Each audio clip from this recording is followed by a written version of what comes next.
성경은 사람의 종류를 몇 가지로 이야기할까요?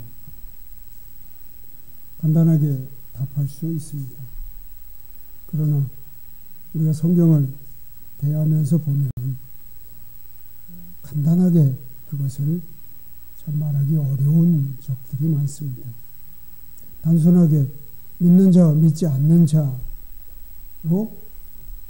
구분해버리면 또는 해도 무방할 때가 있지만 그것만으로는 성경이 가르치는 사람의 그 종류를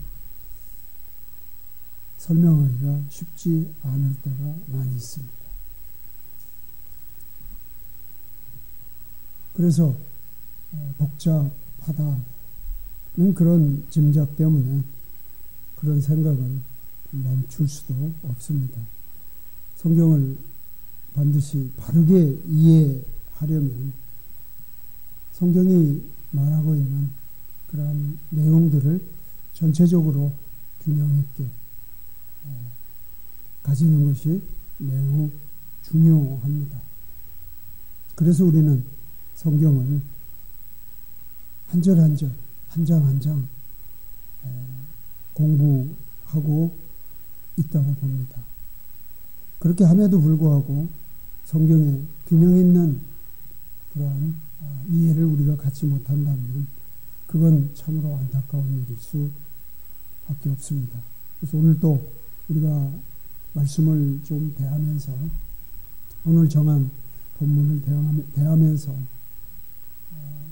지난주에 이어서 같은 한 사건을 우리가 보면서 거기에서 지난주와는 다르게 다른 각도에서 그 말씀을 살펴보기를 원합니다.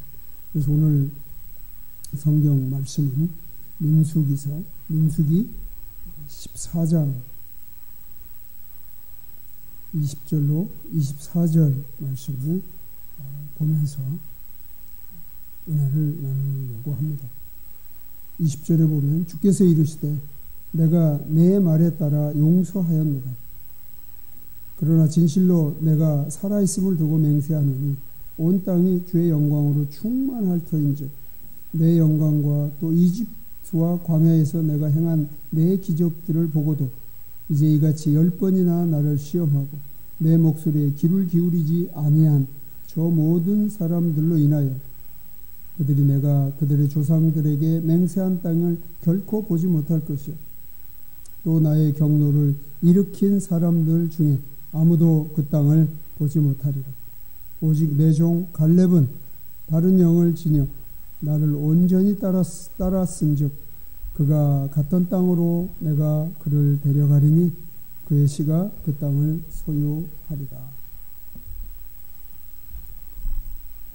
오늘 본문의 이야기는 어떤 상황이 있습니다. 그런 상황 속에서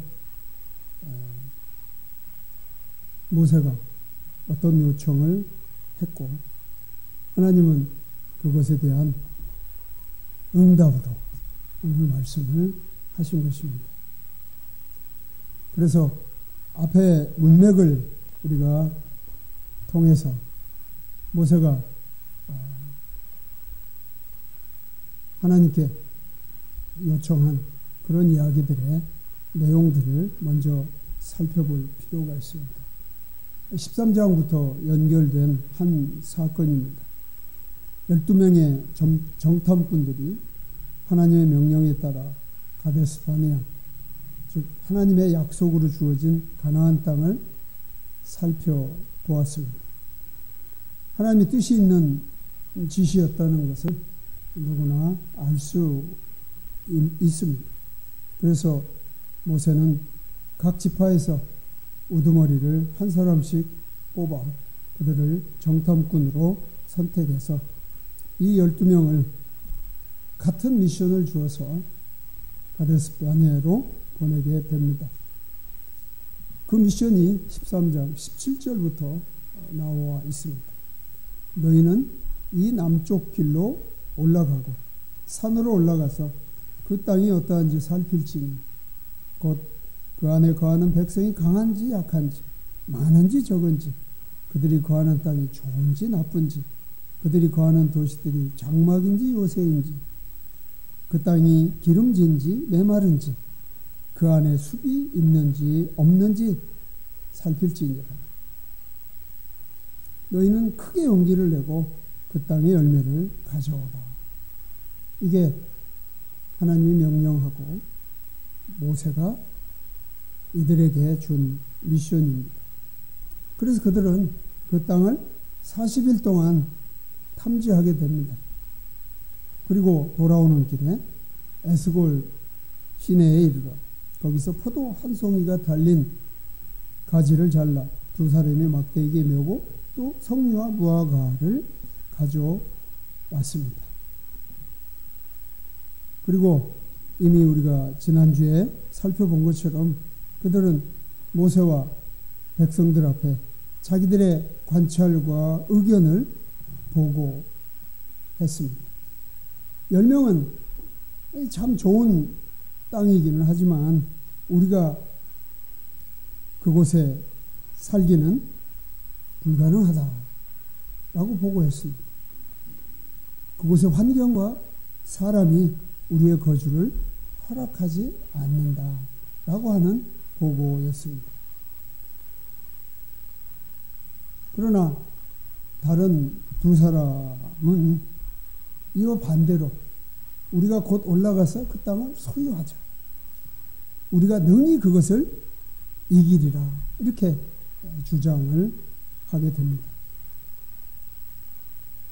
먼저 우리는 이 상황에서 두 종류의 사람을 볼 수가 있습니다. 하나는 하나님의 뜻을 따르지 않는, 하나님의 뜻을 아예 외면하는 그런 불신앙의 사람이 있습니다.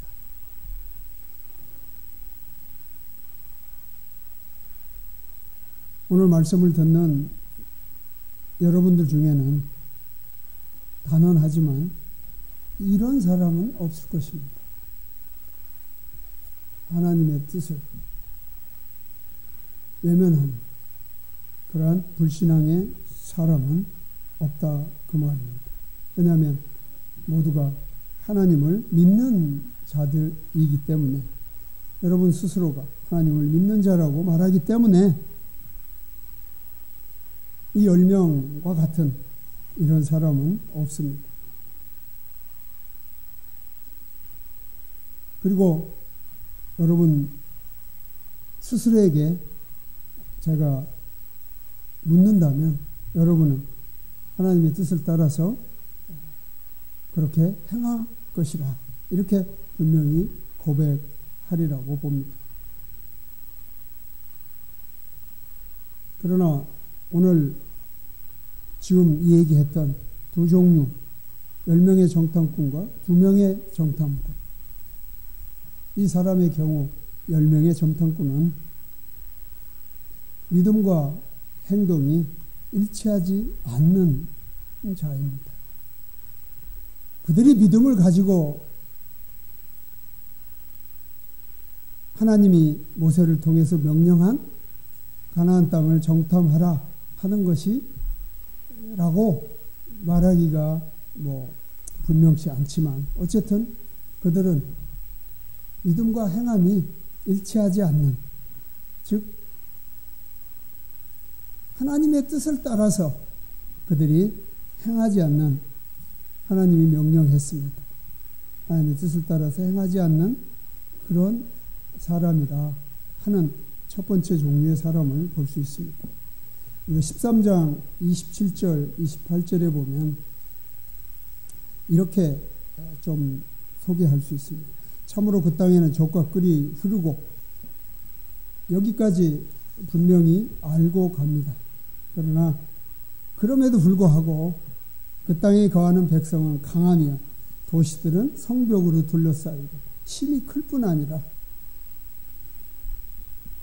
이런 내용을 이야기합니다.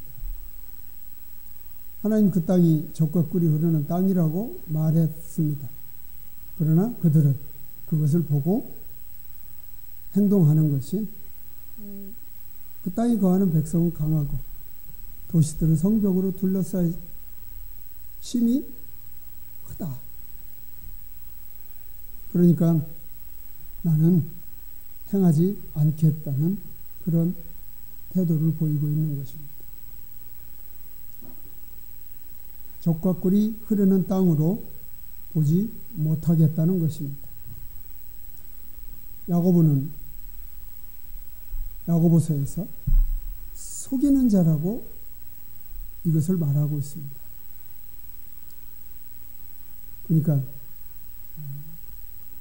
듣기만 하여 즉 행하지 않는 그 일은 곧 들었다는 것을 속이는 것이 된다.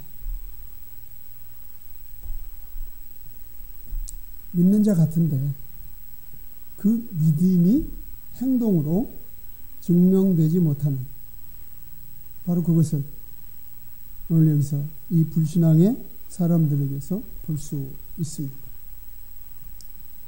그런데 조금 혼동 혹은 아직도 그것이 왜 불신앙의 사람들로서 이 얘기가 좀 되는지 이걸 보면 더욱 잘 알 수 있습니다. 이런 사람들의 종말이 어떻게 되었는지를 보면 알 수 있습니다. 오늘 우리가 보는 장의 36절, 37절, 14장 36절, 37절에 보면 모세가 보내매 그 땅을 탐지하고 돌아와 그 땅에 관해 악평을 하여 온 회중으로 하여금 모세를 향해 불평하게 한 사람들 곧 그 땅에 관하여 나쁘게 보고한 그 사람들이 주 앞에서 재앙으로 말미암아 죽었다. 그러니까 이 사람들은 즉각적으로 죽임을 당했다라고 말하고 있습니다. 즉각적으로 죽임을 당했다. 요한복음에서 예수님은 이렇게 가르치십니다. 요한복음 3장 18절 19절에 보면 그를 믿는 자는 정죄를 받지 아니하거니와 믿지 아니하는 자는 하나님의 독생자의 이름을 믿지 아니하였으므로 이미 정죄를 받았느니라. 정죄는 이것이니 곧 빛이 세상에 왔을 때 사람들이 자기 행위가 악함으로 빛보다 어둠을 더 사랑한 것이니라. 즉 그들은 믿지 않은 그런 태도, 그러므로 이미 정죄를 받은 그런 상태와 같다고 말할 수 있습니다. 성경은 이렇게 증거합니다. 이들이 가서 보고 그리고 그들의 생각을 가지고 자기들이 본 것을 보고한 것, 이것은 악평을 한 것이고 나쁘게 한 것이고 이것으로 인해서 백성들은 불평하게 되었다. 그러므로 그들은 믿지 않는 자처럼 재앙을 당해서 죽었다. 이렇게 말하고 있습니다. 이런 사람이 하나 등장합니다. 또 다른 종류의 사람이 있습니다. 이렇게 불신앙으로 말미암아 하나님의 뜻을 저버린 10사람들이 있는가 하면 그래서 즉각적으로 재앙을 당해 죽은 자들이 있는가 하면 12사람 중 나머지 2사람 갈렙과 여호수아는 이런 사람입니다. 주께서 우리를 기뻐하시면 우리를 이 땅으로 데리고 들어가시고 그것을 우리에게 주시리라. 고 하나님의 뜻을 믿고 따르는 그러한 모습을 보인 사람입니다. 즉 믿음과 행동을 일치시키는 그런 신앙이 있는 사람입니다.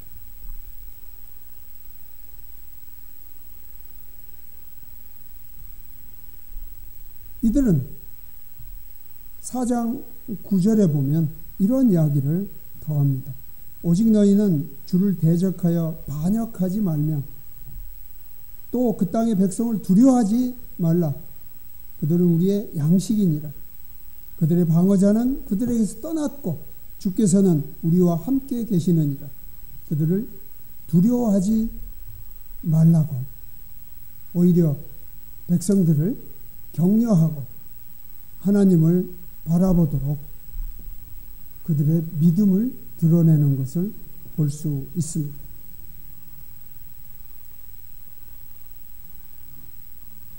우리는 이것을 분명히 신앙이라고 말합니다. 신앙은 다른 말로 하면 믿음인데, 믿음은 보이는 것이 아니지만 보는 것처럼 행동하는 것입니다. 그래서 히브리서 저자는 믿음을 이렇게 정의하고 있습니다. 믿음은 바라는 것들의 실체요 보이지 않는 것들의 증거다. 그래서 이 믿음이 있어야 하나님을 기쁘시게 할 수 있다고 강조하였습니다.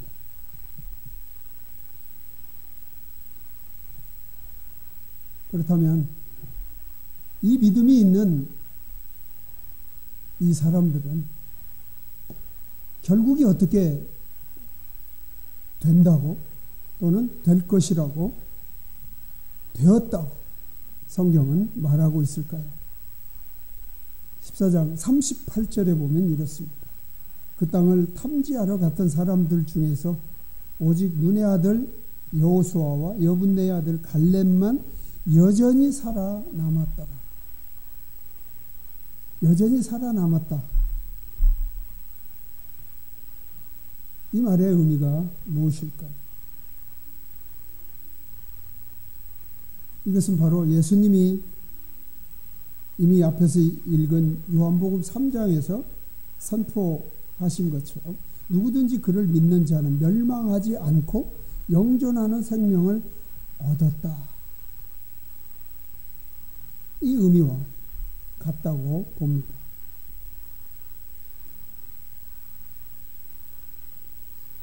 하나님은 이 말씀을 증명이라도 하듯이 그들에게 이런 결과를 오늘 우리가 읽은 본문 24절에 말씀하고 있습니다. 오직 내 종 갈렙은 다른 영을 지녀 나를 온전히 따랐은즉 그가 갔던 땅으로 내가 그를 데려가리니 그의 씨가 그 땅을 소유하리라 하셨습니다. 즉 하나님의 영원한 도성으로 그는 들어가고 그의 자손들이 그 안에서 복을 누린다. 이렇게 약속하셨습니다. 하나님의 뜻을, 명령을, 말씀을 믿고 따랐더니 신앙의 사람으로 살았더니 그 사람이 누리는 복, 바로 그것이 오늘 하나님이 24절에서 그에게 약속한 말씀입니다. 이게 두 번째 사람의 모습입니다. 이렇게 10명의 악평하며 나쁘게 백성들에게 말한 것 때문에 백성은 이 10명의 이야기를 듣고 그것을 선택하게 됩니다. 그래서 모세에게 불평을 합니다. 그리고 갈렙과 여호수아를 돌로 치려고 합니다. 모세가 하나님께 기도합니다.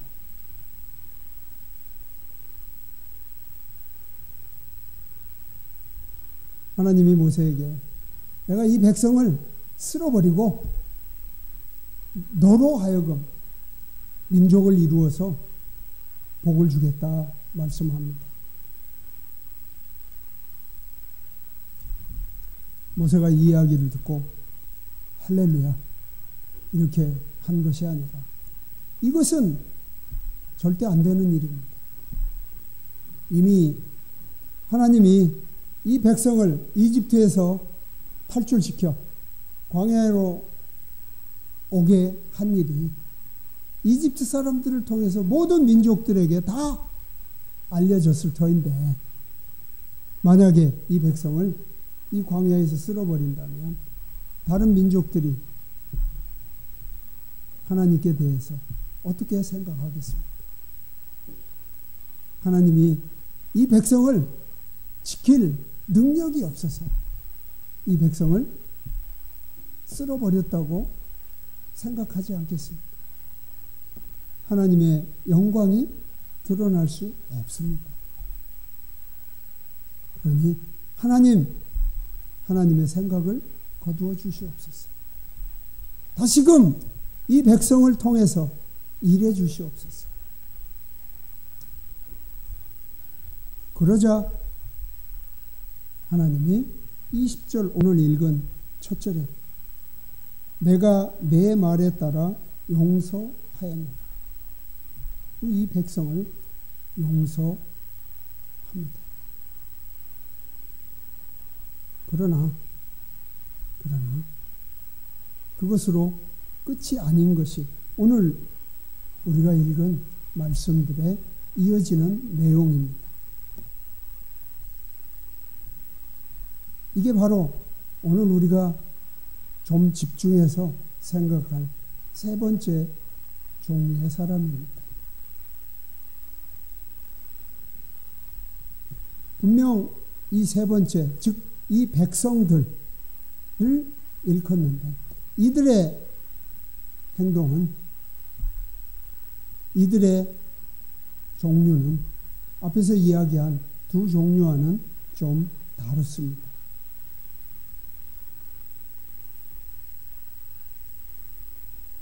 어떤 의미에서 다릅니까?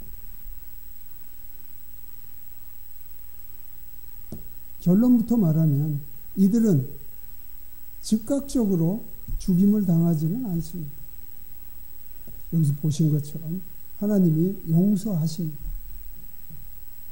그러면 이들을 회복했느냐? 그렇지 않습니다. 하나님은 이들이 광야 생활 동안에 어떤 태도를 가지고 살아가는지를 아셨기에 이들에게 용서하였노라 하고도 이렇게 말씀을 하십니다. 22절에 보면 내 영광과 또 이집트와 광야에서 내가 행한 내 기적들을 보고도 이제 이같이 10번이나 나를 시험하고 내 목소리에 귀를 기울이지 아니한 저 모든 사람들로 인하여 그들이 내가 그들의 조상들에게 맹세한 땅을 결코 보지 못할 것이요 또 나의 경노를 일으킨 사람들 중 아무도 그 땅을 보지 못하리라. 이것이 전부가 아니라는 겁니다. 이들은 광야 생활하는 동안 앞으로 계속해서 하나님께 불평하고 하나님을 경록해 하는 일들을 계속 하겠다고 하는 그러한 하나님의 전지하심의 내용이 있습니다. 하나님은 아십니다. 이미. 그래서 하나님이 그것을 총체적으로 말씀하실 때 이들은 다 광야에서 죽을 것이다. 가나안 땅을 들어가지 못할 것이다. 이렇게 말씀하고 있습니다.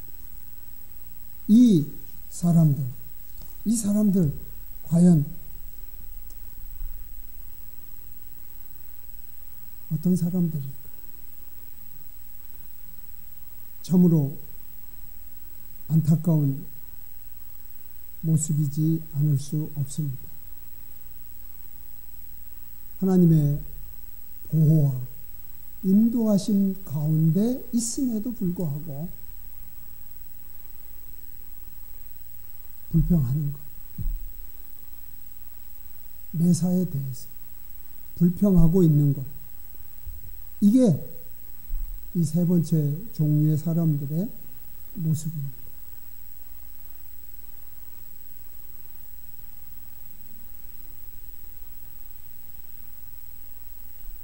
하나님은 그래서 불평하는 것을 참 싫어하는 것을 볼 수 있습니다.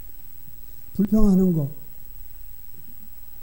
아주 작은 그 의미로 말한다면 중얼중얼하는 겁니다.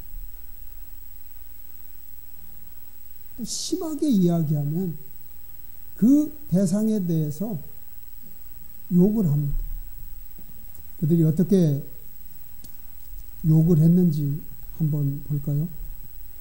14장 1절부터 보시면 이에 온 회중이 목소리를 높여 부르짖으며 백성이 그 밤에 울었더라.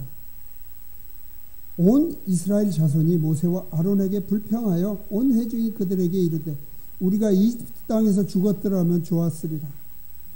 우리가 이 광야에서 죽었더라면 좋았으리라. 어찌하여 주께서는 우리를 이 땅으로 데려와 칼에 쓰러지게 하는가? 우리의 아내와 자녀들이 탈취물이 되리니 우리가 이집트로 돌아가는 것이 낫지 아니하랴 하고 서로 이르되 우리가 대장 한 명을 세우고 이집트로 돌아가자. 이렇게 합니다. 하나님은 이 백성들을 이집트에서 끌어내시면서 이 백성이 이집트로는 가지 못하게 하셨습니다. 이집트로 가는 일만은 하나님이 철저하게 막으셨습니다. 그러한 생각도 그러한 행동도 미워하셨습니다. 그런데 이들은 하나님께 불평하면 결과적으로 그 하나님을 이렇게 욕을 하는 겁니다. 무시하는 겁니다.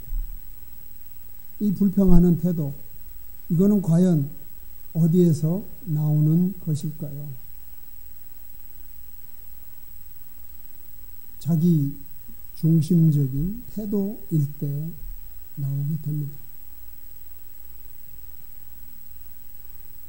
하나님과 함께하면서 여전히 자기 본성적인 행위를 드러내는 그런 상태입니다. 옛사람의 전형적인 모습입니다.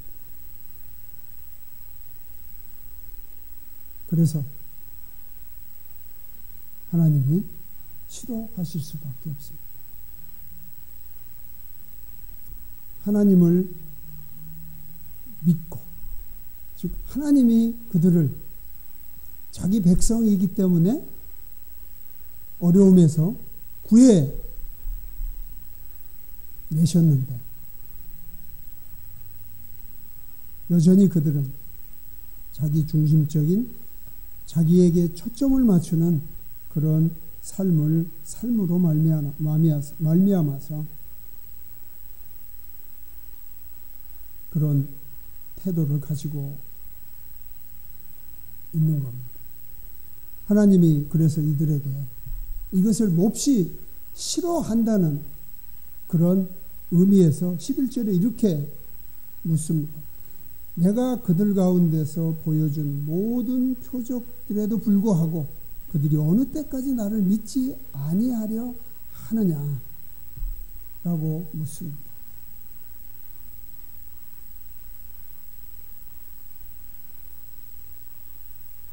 그래서 오직 하면 하나님은 이들을 내치겠다. 쓸어버리겠다. 이렇게 말씀하시기에 이릅니다.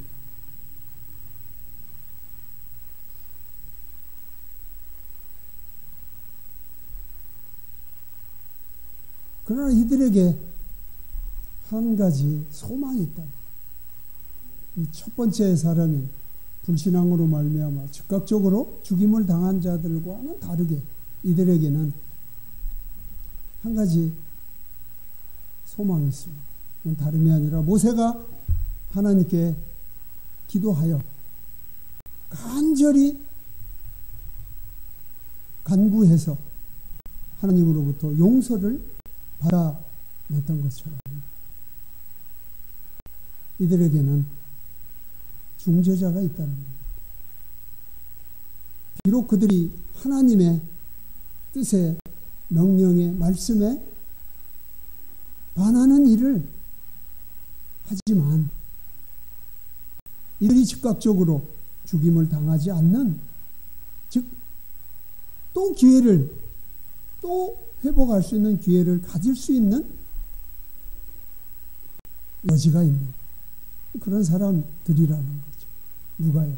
예수 그리스도가 하나님 우편에 앉아 계시고 그들을 위해서 중재하시는 그런 분이 있기 때문에 그들은 여전히 죽임을 당하지 않고 돌이킬 수 있는 그런 기회를 갖게 된다는 거죠. 예수님께서 하나님께 그 백성은 하나님의 백성입니다. 하나님은 그들을 멸망시켜서는 안 됩니다. 한 번 더 기회를 주시죠. 틀림없이 돌아올 겁니다. 돌아올 겁니다. 라고 간구하는 분이 있다는 겁니다. 성경은 분명히 말합니다. 죄의 삭은 사망이라고 했습니다.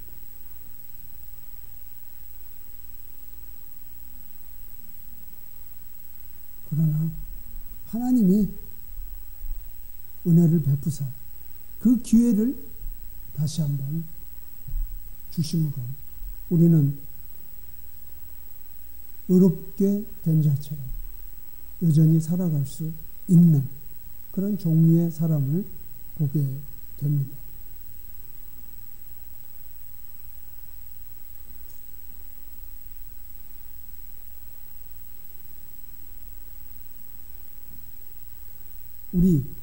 우리 각자가 이제 생각해 봐야 됩니다. 어떤 종류에 속하는지. 10명의 정탐꾼처럼 하나님이 명령한 하나님의 뜻을 가진 그런 곳을 보면서도 그것을 악평하고 나쁘게 전달하는 이러한 불신앙의 사람인가? 아니면 2명의 정탐꾼처럼 비록 눈에 보이지 않지만 하나님이 뜻하시고 명령하셔 말씀하신 그 일이기 때문에 믿음을 가지고 그것을 행하는 그러한 신앙의 사람인가? 아니면 하나님을 대적하는 그러한 이야기를 들으면서 하나님을 불평하여 나가는 그런 사람입니다. 이것도 불신앙의 일종입니다. 여기에서 돌이키지 않으면 결국 그 광야 생활을 즉각적이지는 않지만 광야 생활을 하면서 서서히 죽어간 그들도 불신앙의 사람이기는 마찬가지입니다. 그러나 그 사람에게 한 가지 다른 점이 있다면 바로 돌이킬 수 있는 기회가 주어져 있다는 것입니다.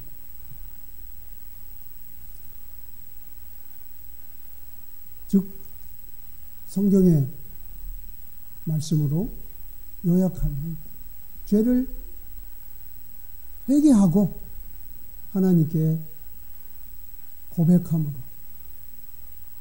하나님의 용서함을 통해서 깨끗하게 되는 이 일이 있어야 된다는 것입니다.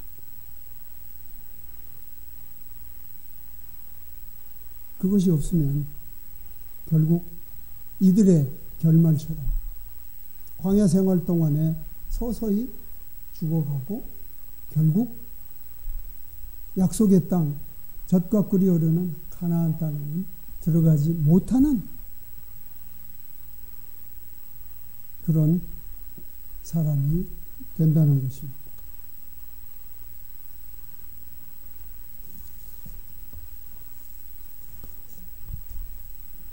갈렙과 여호수아처럼 가나안 땅을 들어가서 그 자손이 그곳에서 살아가는 그러한 복을 누리기 위해서는 바로 이 불신앙의 사람으로 광야 생활 동안에 서서히 죽어가는 이 사람들은 반드시 변화되어야 될 필요가 있습니다. 여러분, 60만 명 중에서 2사람이 가나안 땅에 들어간다는 것, 그냥 소홀히 여길 일 절대 아닙니다. 그런 의미에서 죄송한 말이지만 우리의 대부분의 사람은 제 세 번째에 해당하는 그런 사람들이 가능성이 높습니다. 아까 절대 우리가 즉각적으로 멸망당해야 되는 불신앙의 사람은 아니라고 했습니다. 그러나 광야 생활 동안에 죽을지도 모르는 그런 상태의 사람은 아닌지 우리가 자신들을 살펴야 될 그럴 필요가 있습니다. 그러나 우리는 분명히 혹 그런 자, 그런 지금의 상태에 있다 할지라도 우리에게는 뭐가 있다? 기회가 있습니다. 갈렙과 여호수아와 같은 그러한 자로 변화될 수 있는 기회를 가지고 있습니다. 그래서 우리는 낙심하지 않을 수 있습니다. 절망에 빠지지 않을 수 있습니다. 포기하지 않을 수 있습니다. 그렇다면 어떻게 우리가 그러한 사람이 되어서 비록 불신앙을 가진 어려운 상태에 놓여 있지만 그것들이 극복되어 갈렙과 여호수아처럼 하나님의 약속을 붙들고 가나안을 기대하고 살아갈 수 있을까? 히브리서 11장의 말씀을 가지고 결론을 좀 맺기를 원합니다. 히브리서 11장은 믿음이 무엇인가를 가르칩니다. 믿음으로 사는 것이 얼마나 중요한가를 가르칩니다. 그래서 많은 신뢰들을 통해서 그것들을 설명하고 있습니다. 그래서 믿음으로 실천하며 살아야 된다는 매우 원론적이면서도 확실한 그러한 말씀을 우리가 듣게 됩니다. 그럼에도 불구하고 여전히 믿음으로 신앙으로 살아간다는 것이 어떤 것인지 우리에게 쉽지 않습니다. 그래서 히브리서 12장 1절은 이러한 믿음을 알고 있는 이 믿음을 활성화하기 위해서, 활성화되게 하기 위해서 내가 무엇을 해야 할 것인가를 말씀하고 있습니다. 히브리서 12장 1절에 보면 그러므로 이렇게 큰 구름 같은 증인들이 우리를 둘러싸고 있으니, 이게 우리가 믿음으로 살아갈 수 있는, 믿음을 활성화할 수 있는 여건은 마련되어 있습니다. 즉 그것을 알고 있습니다. 또 믿음이라고 하는 것이 우리에게 있습니다. 그러나 그 믿음이 활성화가 되지 않으면 그 믿음은 죽은 것이 됩니다. 그래서 행동할 수 없고 오히려 그 신앙이 불신앙으로 될 수가 있습니다. 지금 우리는 그런 상태에 놓여 있는지도 모릅니다.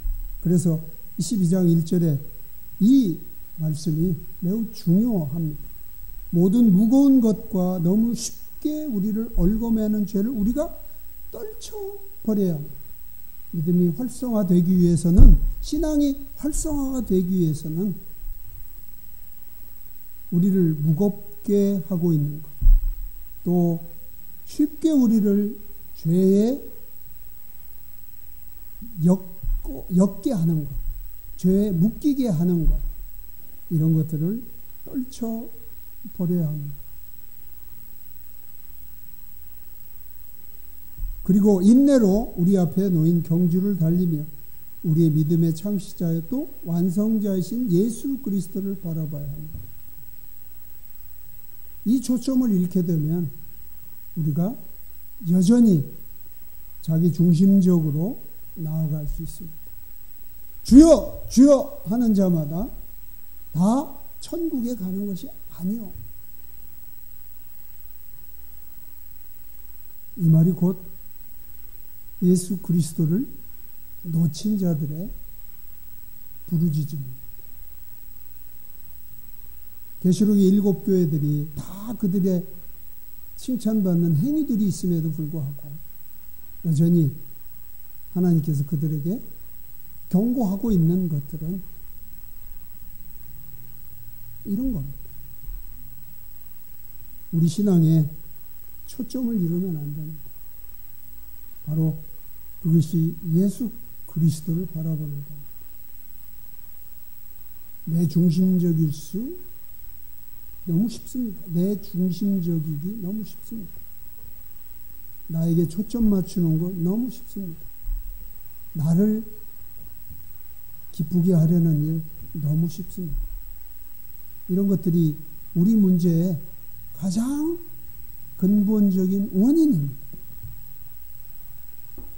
그래서 예수를 바라보는 일이 중요합니다.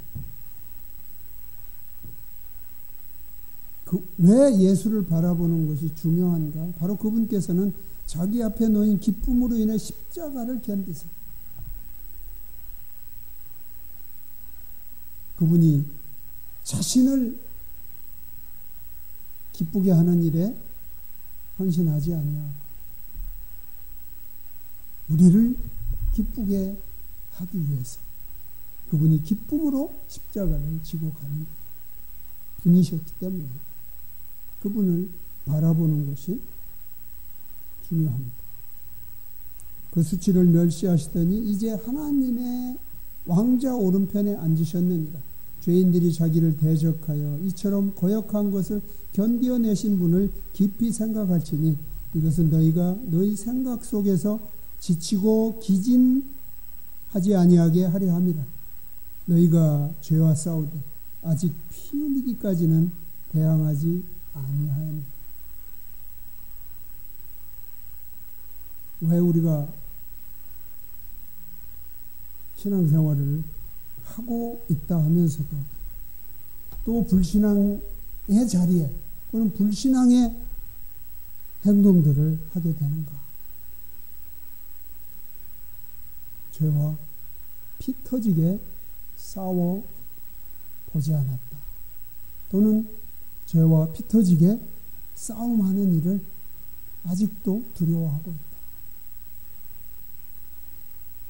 하는 데서 우리는 그 원인을 찾을 수 있다.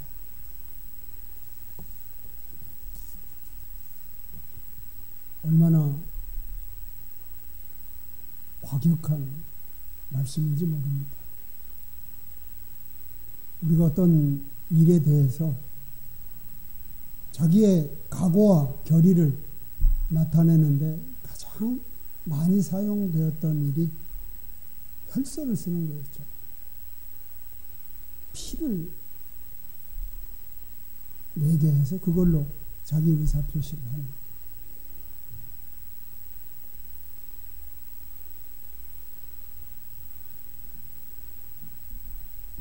아마 그런 것이 이러한 이 말씀, 죄와 싸우되 피를 흘리기까지 싸워야 된다는 그 말씀의 한 예라고 말할 수 있습니다. 만약에 어떤 사람이 우리 중에 어느 날 교회를 왔는데 팔이 부러졌는지 팔에 붕대를 감고 머리에 반창고를 붙이고 얼굴이 상하고 이런 사람이 오게 되면 우리는 그 사람이 얼마나 치열하게 무엇과 싸우고 왔는지 충분히 알 수 있습니다.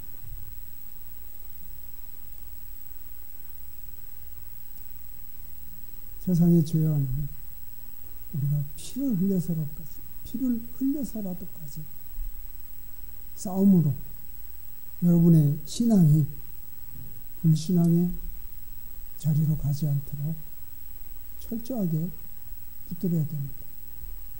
그것만은 놓치지 않도록 여러분들이 싸워야 합니다.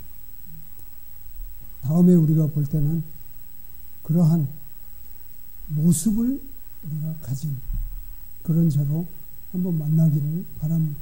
내가 어떤 죄와 싸워서 이렇게 상처를 입었지만 그것을 이김으로 어떠한 기쁨을 가졌는지 이런 것들에 대한 대화가 있었으면 좋겠습니다. 그것이 곧 가나안 땅에 들어갈 수 있는 방법이기 때문에 기도하겠습니다.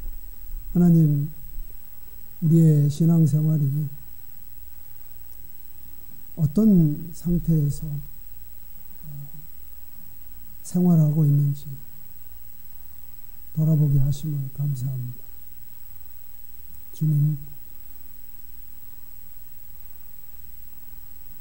우리가 바라는 것은 가나안 땅에 가는 것입니다. 가나안 땅에서 안식을 누리는 것입니다. 그런데 성경은 가나안 땅에 안식을 누리는 자들이 많지 않고 지금의 이런 상태가 아니고 우리가 생각하는 그러한 모습으로는 가나안 땅에 들어갈 수 없음을 오늘 말씀을 통해서 보게 됩니다. 또한 말씀은 어떻게 하면 우리가 가나안 땅에 들어갈 수 있는지 또한 가르치고 있습니다. 주님, 우리가 바라는 대로 가나안 땅에 들어갈 수 있도록 지금의 우리의 신앙생활을 새롭게 할 수 있게 도와주시옵소서. 예수님 이름으로 기도합니다. 아멘.